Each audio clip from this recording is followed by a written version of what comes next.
Boa noite, Deus abençoe essa noite de quinta-feira, em nome de Jesus. Seja abençoado você e a sua família. Amém?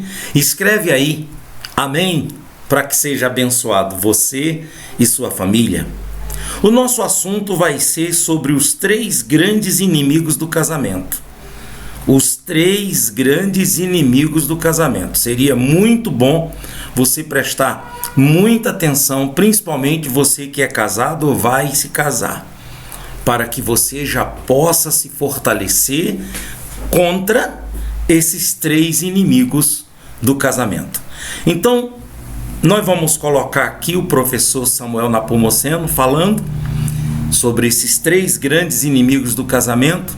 E logo após eu estaria orando pelos casais e pela sua família. Vamos lá então?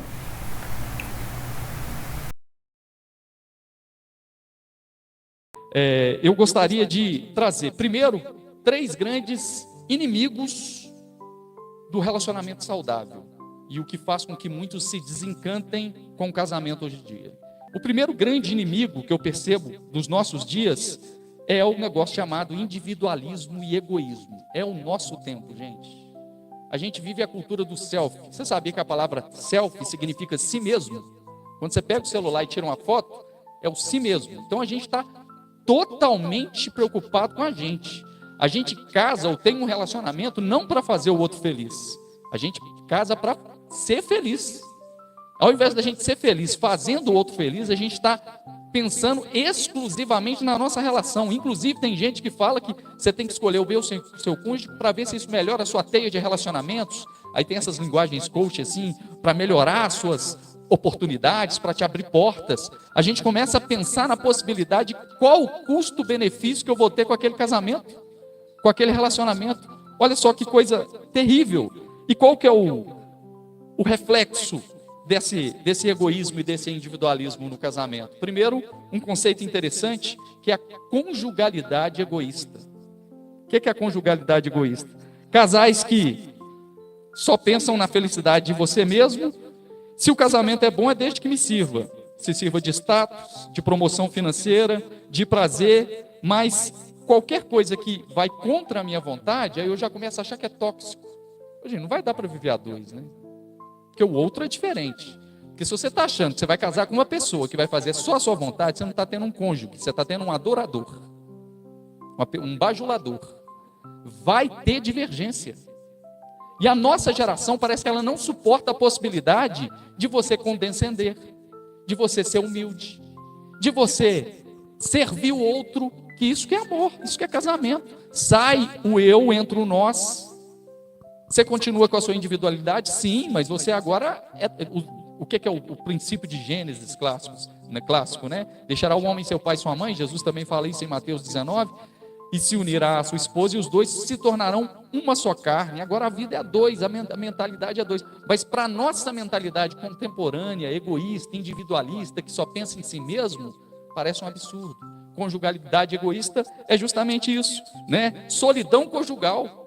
Casais casados, o cara tem tempo para o futebol, o cara tem tempo para a empresa, a gente sempre tem, né? Eu acho isso extraordinário, assim. E a gente ainda tem aquela desculpa, não, mas é a minha empresa, eu ganho o meu salário para isso. E a esposa precisando de atenção, precisando de uma escuta, precisando de um abraço, não, mas é a reunião no Google Meet que eu tenho agora, né? E aí a gente tem essa desculpa, mas o trabalho, né? O trabalho virou o ídolo, o capital virou o ídolo do nosso tempo, porque afinal tem que fazer as finanças, vai deixando para lá, aí tem tempo para o futebol, para o Cruzeiro, para o Atlético, para os amigos, para o jogo online, e aquele tempo de escuta paciente com a esposa, que a gente tinha no namoro, né? Porque você, para conquistar ela, você era aquele cara, né? Você fazia aquele terapeuta, né? Hoje a gente não tem essa paciência mais, porque é solidão conjugal, a gente pensa só na gente mesmo. A mulher é a mesma coisa. Tem tempo para o cabelo, e a mulher tem que ser plural nisso, né? É tempo para o cabelo, para a sobrancelha, para o pé, para a mão, né? Tem que ter tempo para cuidar da casa. E ela sim, ela tem que ter tempo para escuta e tempo para o marido. Porque senão você vira como uma solidão conjugal. E sabe qual que é o reflexo? Sabe o que acontece quando dois duas pessoas egoístas que pensam só em si mesmo casam, vai fazer uma família também egoísta. E aí eu gosto muito de um pediatra da UFMG, Daniel Becker, que ele tem uma expressão que eu gosto bastante, que ele fala sobre parentalidade distraída. Aí o pai chega do trabalho, vai para o notebook, porque afinal, minhas reuniões, minha empresa. Ô, gente, tem hora que você tem que dar um pause na empresa também. Ajeita a sua agenda, prioriza a sua família, né? Aí a esposa também tem as coisas da casa, a mulher sempre tem 3, 4 jornadas, trabalha muito mais, isso é incontestável. Aí um vai para o celular, o outro vai fazer isso aqui, e a criança vai para a tela. Aí a criança é criada pelo YouTube. Esse é um desafio para mim, eu tenho uma filha de 5 anos. Altamente, aí a parentalidade distraída, porque está faltando foco no casamento. Se a filha vê o pai dando atenção para a mãe dando atenção para o pai, ela vai ser abraçada e acolhida. Agora, se ela vê só o pai no celular, o outro no computador, o outro preocupado com isso, mesmo que seja de causas boas, a empresa, você está entendendo? Mas aí a gente vai deixando secundário, vai ficando para lá. Então a solidão conjugal gera parentalidade distraída. O primeiro grande inimigo é o individualismo dentro do casamento. Você tem que entender que sai o eu e entra o nós. Segundo grande inimigo, terrível, e que atrapalha as nossas relações, que a gente não acredita que é possível conviver junto no casamento, é um negocinho chamado orgulho. Orgulho. A gente tem uma dificuldade de tratar, e a gente ainda tem umas desculpas. Sabe aquela pessoa? Ah, não, é porque ele é muito sistemático. Não, ele é orgulhoso mesmo. Não, não é assim. Ah, porque tem que tomar cuidado, porque ele é muito franco. Não, talvez é estúpido mesmo. A gente engana a gente mesmo com essas desculpinhas, e orgulho é o orgulho que faz, por exemplo, ficar com a cara amarrada a semana inteira. Aí a cara amarrada faz dormir no sofá. Aí o dormir no sofá vira greve de sexo, um pecado contra o casal. Aí a greve de sexo vai virando causa na justiça por litígio, chega nesse nível por orgulho, coisa que não foi tratada, e a gente não trata. Aí, quando você dá aquela quebrantadinha, que você sabe que você exagerou, aí você manda um videozinho assim, engraçadinho, para dar um migué, sabe? Aí você manda um videozinho, tá tudo bem aqui, mas não tratou na luz. E aí a gente joga para debaixo do tapete, achando que um meme da internet vai deixar de boa, um negócio que deveria ser tratado. Falta a humildade, o orgulho. Jesus de Nazaré, ele fala em Mateus capítulo 19, que o ideal de Deus é que o homem deixe seu pai e sua mãe, se une sua esposa, e os dois se tornem uma só carne, e aquilo que Deus uniu, o homem não separa. Esse é o ideal. Esse é o ideal. Mas nós não estamos no ideal, a gente está no real. E no real, Jesus disse que, infelizmente, por causa, no mesmo texto, por causa da dureza do coração do homem, Deus permitiu, segundo a lei de Moisés, o divórcio. Por quê? Jesus está dizendo, beleza, o ideal é que o homem não separe, mas não cuida não, vai separar. Não cuida não. Não preserva o amor.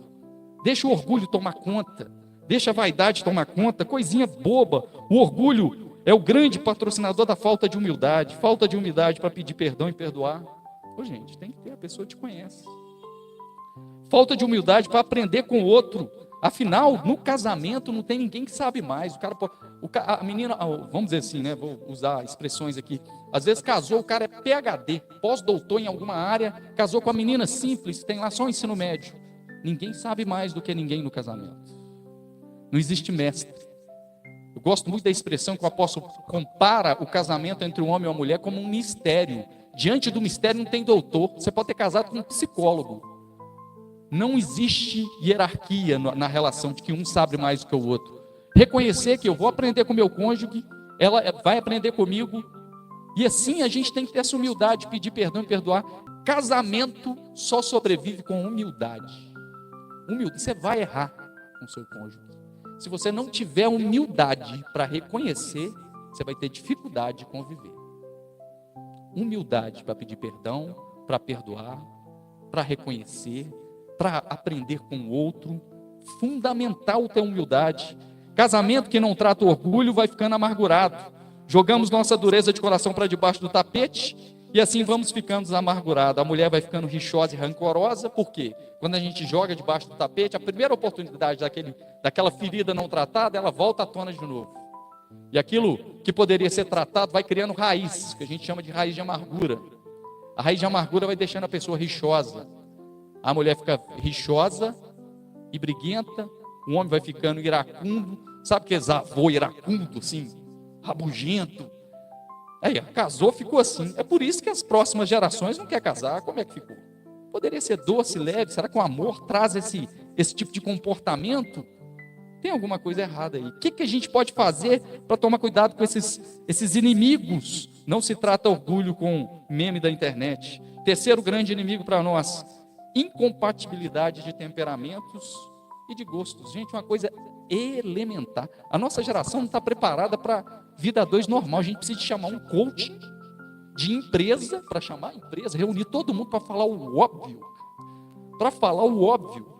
E às vezes a gente não consegue trazer essa mesma realidade para a vida conjugal. Gente, todo mundo é diferente. Psicologia é simples. Um é sanguíneo, o outro colérico, o outro mais introvertido, fleumático, melancólico. O sanguíneo é mais agitado, comunicativo. O fleumático é mais parado, é mais leal, é mais na dele. O melancólico é mais sentimental. E assim você vai ter que saber lidar com o temperamento do outro, e tudo bem. Ninguém vai mudar o outro de uma hora para outra de maneira radical. Fora questões particulares, a nossa geração não está preparada para essas coisas assim elementares, porque a gente não quer um cônjuge, a gente quer um adorador, alguém que bajule o nosso ego, porque a gente está tomado por uma experiência egoísta. Lembra de uma coisa: há uma grande diferença entre individualidade e egoísmo. É totalmente possível você estar casado, vivendo a dois, e não perder a sua individualidade. Ter o tempo para você fazer as suas coisas, que não necessariamente tem que estar com o seu cônjuge do lado. Agora, egoísmo é esse capricho, onde você não cede espaço para o outro, onde você não serve o outro, onde você não proporciona o espaço do outro. A gente tem que tomar cuidado com isso. Respeitar gostos e particularidades, né? Quantas vezes a mulher é mais emotiva e detalhista, o homem é mais racional e objetivo? Eu vejo isso lá em casa. Quando tem que lavar vasilha, por exemplo. Aí está lá aquela pilha abençoada de vasilha. Gente, isso faz casamento separável, né? E eu sou aquele homem pós-moderno. Lavo, faço tudo. Tudo. Se tiver que fazer, a gente está lá. Eu vivo como o apóstolo Pedro, que já falou isso há mais de 2000 anos atrás, que o homem, vós maridos, vivei a vida comum do lar. Especialmente, o apóstolo Paulo fala isso. O apóstolo Pedro fala isso. E especialmente numa geração onde as mulheres trabalham. Eu estava numa discussão de sala de aula com os meus alunos do 9º ano, e os meninos, mas esse negócio eu acho que o homem não pode ajudar em casa, a mulher não, porque ele já trabalha, ele é o provedor, e a mulher trabalha também, fora também. Hoje a mulher trabalha fora, todas formadas, inclusive para não depender do marido e ficar refém de um relacionamento tóxico. Aí ela tem a vida dela. Aí os meninos estavam discutindo lá entre eles. Eu estou deixando, ouvindo os meninos de 14 anos, né, para a gente ver o tempo de... Eu falei assim: eu sou contra. Um homem que ele tem que chegar, ele tem direito de descansar. Aí as meninas todas: não, mas o que é isso? A vasilha é dos dois, pagam as contas os dois, aquele negócio todo. Aí eu fiz uma pergunta para o menino, deu um eco assim na sala. Tá, é justo o homem descansar? Que hora que a mulher descansa? Se você não ajudar ela, que hora que ela descansa? Se você não lavar a vasilha para ela, se você não dá banho no seu filho, na sua filha, nem não tirar a roupa do varal, que ano que você está para pensar isso agora, que isso é função exclusiva de mulher? Eu poderia te dar uma metralhadora de versículos bíblicos aqui, para te dar sustentação. Isso não tem nada a ver com feminismo, não tem nada a ver com isso. Sabe por quê? Porque o evangelho não tem hierarquia. Em Cristo Jesus, diz o apóstolo Paulo na carta aos Gálatas, não há homem nem mulher, todos são um em Cristo. E aí quando eu vejo, às vezes eu vou lavar vasilha, aí tem aquele vasilhão, eu sou mais rápido, né? Pragmático e tal, e rapidinho. Eu costumo dizer para minha esposa que eu dou aquela boa gariba, dou aquela gariba. Agora, o nível de perfeição dela é um padrão FIFA, assim, quando ela vai e faz assim. Aquela coisa capricho. Demora mais? Demora. Demora bem? Demora bem. Mas fica assim, maravilhoso. Por quê? Cada um tem um ritmo, é mais perfeccionista e tudo bem. Agora eu quero que o outro seja igual eu, ou seja um funcionário meu para fazer... então realmente não está preparado para casar. né? Um é mais apegado à família e o outro nem tanto. Um gosta de adrenalina, o outro é medroso. Um é organizado e sistemático, o outro é mais leve, ser flexível, pode deixar a toalha ali mesmo, o outro é mais... Gente, separar por causa disso, acreditem. Recente, ó, pesquisa do censo, recente. Mais de 56% dos divórcios, desses 400 mil que eu falei por ano, mais de 56% deles são nos 5 primeiros anos de namoro, que não consegue lidar com questões de temperamento. Interferência familiar no casamento, coisa elementar. Até que trabalhar com orgulho é um trem que a gente tem que... Trem é mineiro, né? Mas é um negócio que a gente tem que sempre policiar em nós mesmos. O orgulho, a falta de humildade.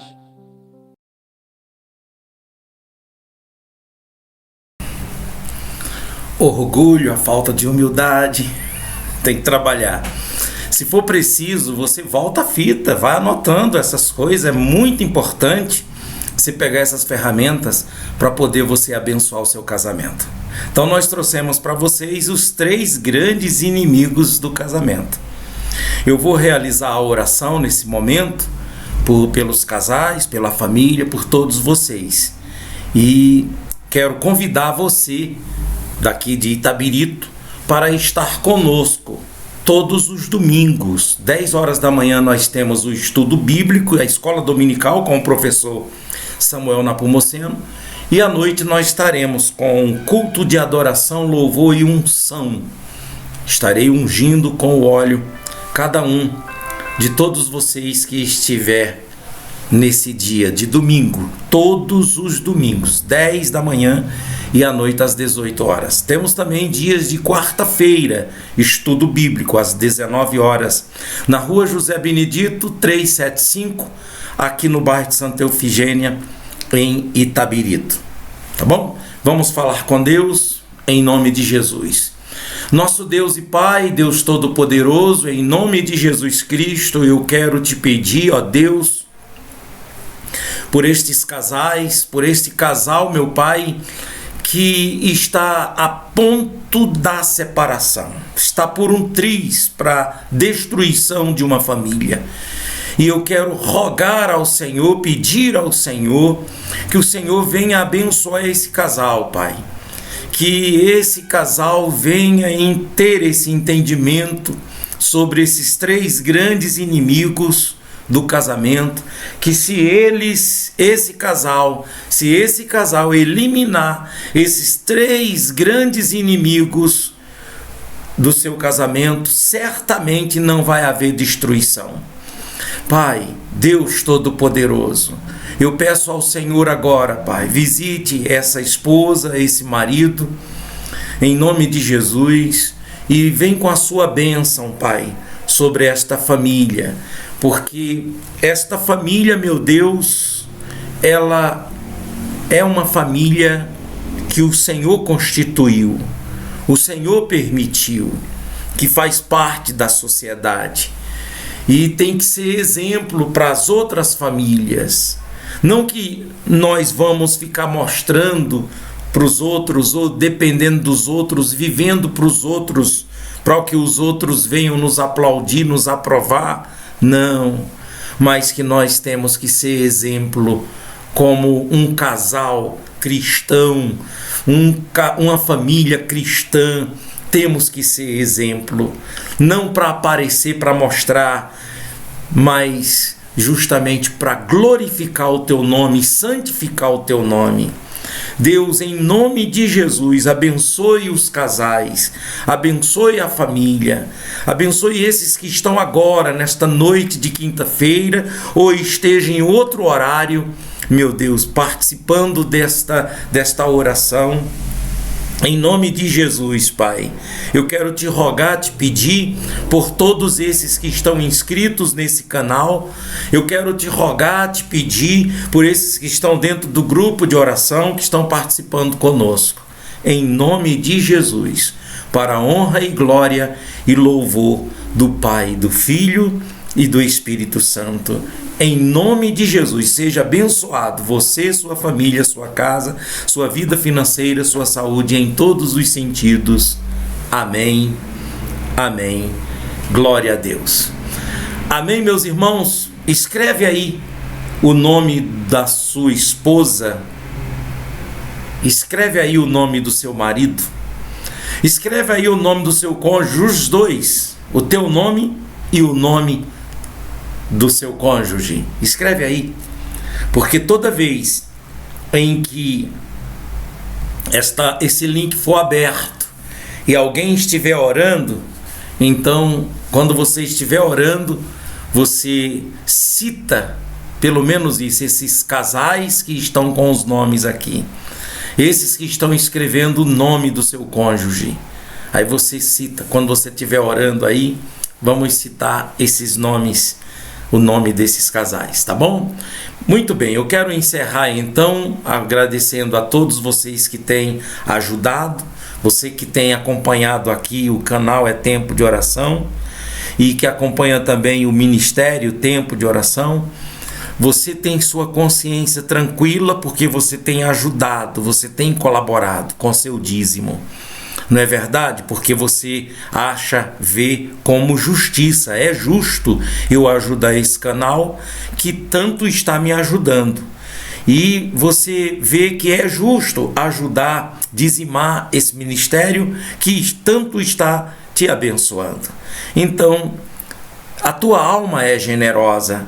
E o Senhor, Ele disse que a alma generosa prosperará. Deus te abençoe, dizimistas. Deus abençoe você que tem lançado essa semente nesse ministério e que venha a abundância sobre a sua vida, sobre a sua casa, sua família, em nome de Jesus. Então tá aqui o número de telefone, se você quiser entrar em contato comigo, tá aqui o QR Code para você apontar e fazer suas doações. Se quiser também adquirir um livro, é a mesma coisa, você entra em contato comigo, que você adquire um desses livros aí. E se você quiser comprar um livro digital, então tem que entrar direto aqui no canal, no site do canal É Tempo de Oração. Deus abençoe todos vocês, até a próxima oração e até amanhã.